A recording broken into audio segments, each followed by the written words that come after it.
Bienvenue dans cette session dans laquelle vous allez apprendre à développer un module PowerShell.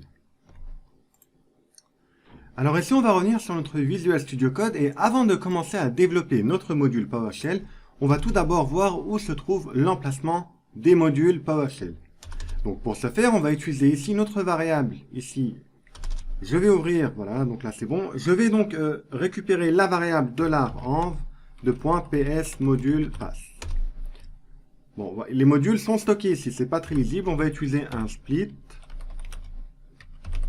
Voilà, donc là c'est quand même plus lisible. Alors les modules PowerShell se trouvent dans ces répertoires ici. Donc tous les modules qui se trouveront dans ces répertoires seront automatiquement ici trouvés avec PowerShell. Donc nous ce qu'on va faire, c'est qu'on va créer un module dans le répertoire qui se trouve ici. Alors on va se rendre dans ce répertoire. Et la première chose que je vais faire, c'est que je vais créer un dossier qui va porter le nom de mon module. Je vais créer un module qui va s'appeler Allform.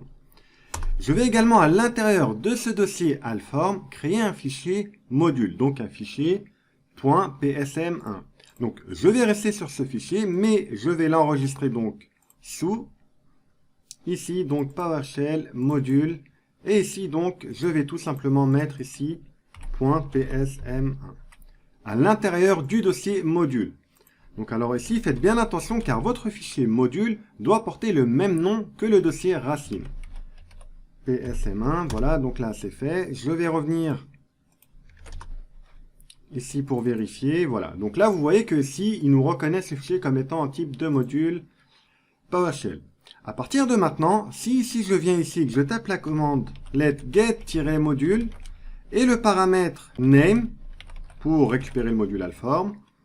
Et je vais également rajouter le paramètre list available pour lister les modules qui sont donc disponibles mais pas forcément chargés.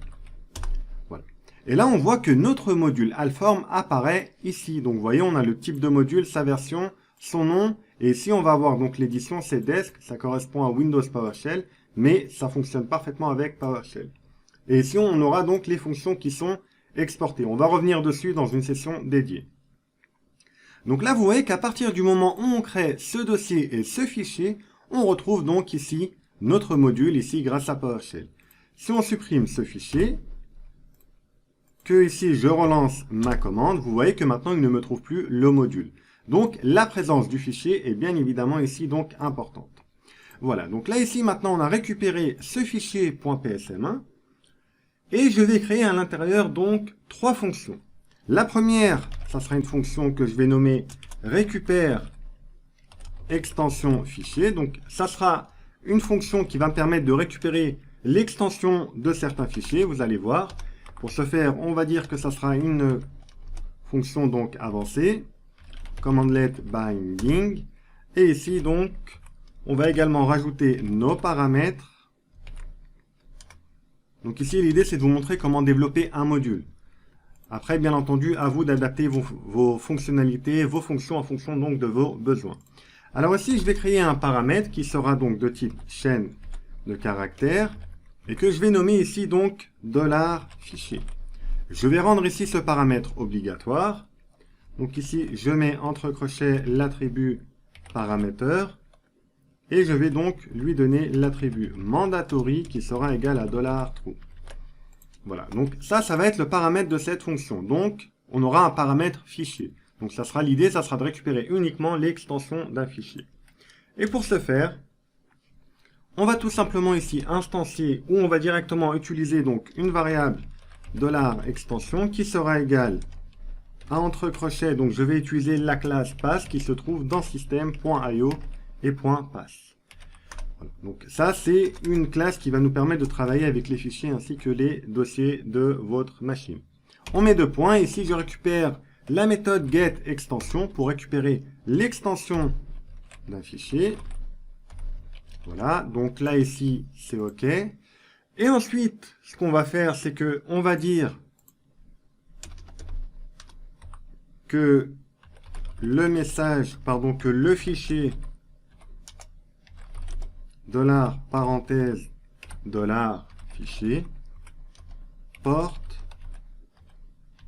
l'extension $parenthèse et à l'intérieur des parenthèses $extension.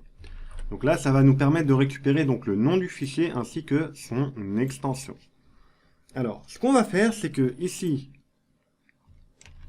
on va également développer deux autres fonctions. Donc, je vais récupérer ici ce bloc ici et je vais le copier ici et ici. Donc, trois fonctions. La deuxième fonction, je vais la nommer nouveau fichier temporaire. Donc, l'idée, ça sera de créer un fichier temporaire. Nouveau fichier temporaire. Et ici, son paramètre ici, il n'y aura pas puisque c'est une création de fichier. Qui sera donc, le nom sera généré automatiquement. Voilà, donc ici, OK. Ici, je vais supprimer pour recréer donc ici. Et ici, ce que je vais faire, c'est que je vais mettre dans une variable $fichier temporaire qui sera égal ici à notre classe pass également. Deux points et la méthode get temp file name. Alors méfiez-vous, cette méthode qui paraît renvoyer donc le nom d'un fichier temporaire va créer un fichier temporaire et va nous renvoyer son nom. Alors ici, ce qu'on va faire, c'est qu'on va récupérer le nom de ce fichier temporaire qui sera créé, le fichier temporaire $parenthèse à l'intérieur des parenthèses $fichier temporaire ici. En français, ça sera mieux. Et donc ici, ça sera ici, voilà. Et on va dire qu'il a tout simplement donc a été créé. Voilà, donc ça va être pour notre nouveau fichier temporaire. Ensuite, ce qu'on va faire, c'est qu'on va créer une fonction qui va nous permettre de tester donc l'extension d'un fichier. Donc, pour savoir si un fichier porte une extension ou pas. Vous allez comprendre quand on va les utiliser. Alors, test. Donc là, l'idée, c'est de vous montrer comment développer un module et en même temps, vous apprenez à utiliser la classe pass. Donc ici, ça sera test extension. Ici, fichier. Le paramètre mandatory, OK. Et ici, donc, ça sera fichier underscore test qui sera égal à pass. Et là, ça sera la méthode has extension. Donc, est-ce qu'il a une extension? Donc, ça, c'est OK. Et là, ce qu'on va dire, on va dire if, parce que là, il nous renverra un true ou un false. Donc, nous, on veut du français. If fichier underscore test. Je ne sais pas pourquoi ici j'ai mis texte, mais l'idée c'était plutôt test. Voilà, donc if, donc si le fichier possède une extension, donc si cette variable ici me renvoie $true, ça veut dire que le fichier possède une extension, et dans ce cas-là, on va dire que le fichier $parenthèse $fichier porte une extension, ou possède une extension. Else, donc, s'il me renvoie false, on va dire le message suivant. Si, ici, OK. Là, ici, il me renvoie une erreur. Ici, il y a une double parenthèse. Là, c'est bon. Et là, on va dire que, donc, ne porte pas d'extension. Ne porte pas d'extension. Donc, ça, c'est dans le cas où ça renvoie false. Voilà. Donc là, on a créé ici notre module avec ici donc nos différentes fonctionnalités. Alors maintenant l'idée ça serait donc de tester ici ces différentes fonctionnalités. Donc pour ce faire, on va ici ouvrir la console PowerShell, donc pwsh, et ici ce que je vais faire c'est que je vais taper get-module list available name alpha. Voilà, donc là vous voyez que maintenant dans exported ici commande, je vois le nom de mes différentes fonctionnalités. Vous voyez qu'il les a automatiquement donc exportés. Maintenant, je n'ai pas besoin d'importer ce module pour pouvoir utiliser ces fonctions. Il va le charger automatiquement. Regardez, si par exemple j'utilise la fonction récupère extension fichier, je fais l'autotabulation, vous voyez qu'il me retrouve automatiquement ma commande let. Donc PowerShell, c'est automatiquement donc charger le module. Donc là, on va récupérer par exemple l'extension d'un fichier qui se trouve sur h2.opif, voilà. Et voilà, donc là, vous voyez qu'en récupérant ce fichier ici, il me dit que le fichier doc1.docx porte l'extension docx. Vous voyez, c'est une façon de récupérer donc l'extension. Ça vous évite de devoir utiliser des méthodes de soustraction de chaînes de caractères, etc., etc. Là, vous allez droit au but et vous récupérez uniquement l'extension sans devoir créer un code qui est parfois un peu complexe. Donc, ça, c'est notre fonctionnalité qui va récupérer l'extension. Maintenant, on va utiliser notre commandlet nouveau fichier temporaire. Voilà. Et là, vous voyez qu'il me renvoie le fichier temporaire qui porte un nom aléatoire a bien été créé ici. Alors, on va venir le vérifier ici dans le dossier temporaire. Donc, je vais tout supprimer pour tomber dessus directement. OK, ignorer pour le reste. OK, donc là, vous voyez que le fichier ici temporaire n'existe pas pour l'instant.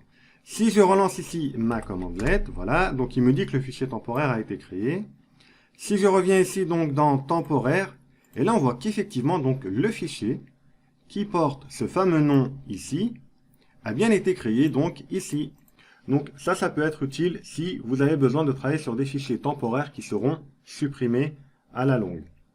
Maintenant, on va utiliser notre fonctionnalité test extension qui nous permet de savoir donc si un fichier possède une extension ou pas. Donc on va l'utiliser. Et donc là, pour rappel, vous voyez qu'ici, on n'a pas eu besoin d'importer quoi que ce soit, ni le module, ni aucune fonctionnalité, ni quoi que ce soit. PowerShell a automatiquement découvert le module. Pourquoi? Parce que nous avons installé le module dans un des répertoires ici, qui est référencé par la variable $env ps module pass. Alors pour rappel, rien ne vous empêche de rajouter un dossier à cette variable $env ps module pass. Nous, on va se contenter donc de l'installer ici.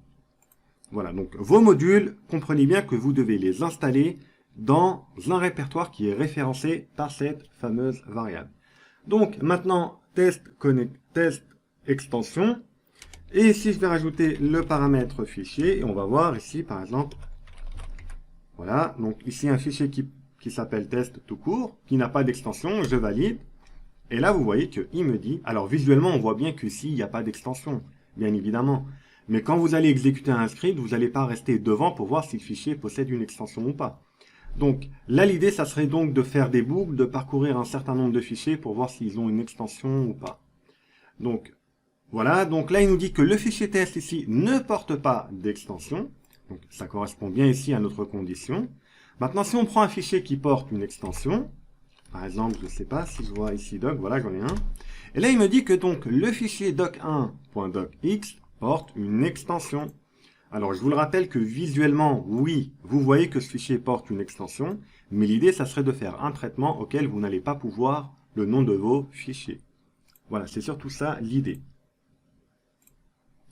Voilà donc comment faire pour développer un module. Vous avez vu que c'était assez simple, donc on va faire un petit récap assez rapide. Donc l'idée ici, c'est de créer un dossier dans le répertoire qui est référencé par notre variable env, $env ps module pass. Ce dossier doit porter le nom de votre module.